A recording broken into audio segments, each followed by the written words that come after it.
And that's the truth. I know, most of the time, there's a person that'll wear 5 hats.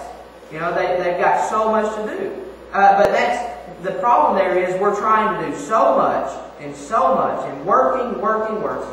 And what the writer is saying is, it's not that we're trying to do more and more to earn that rest. He's simply saying that God's rest comes simply by faith in the finished work of Christ. Learning to function from a position of rest is the secret to avoiding burnout in working for the Lord. We are to be, as the Apostle Paul terms it, co-laborers with God.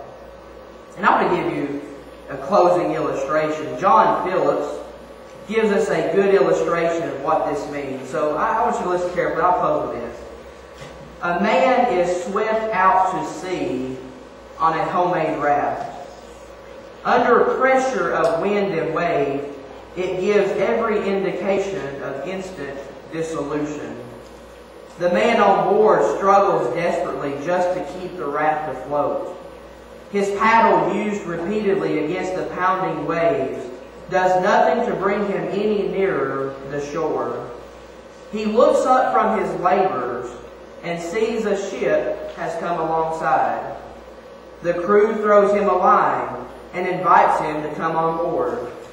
He at once abandons his own efforts to save himself and accepts the salvation now offered him. In other words, he has been saved.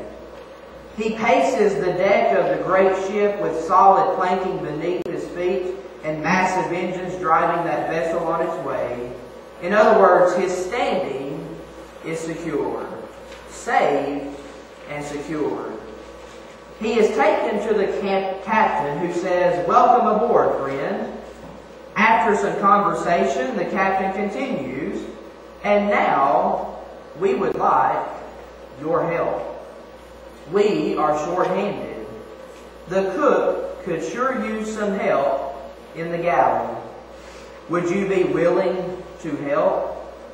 You see, that has to do with his state. It has nothing to do with his salvation. His salvation is sure. Nobody is going to pitch him back overboard if he refuses to help. But his gratitude is such that he is only too willing to help to get the necessary work done.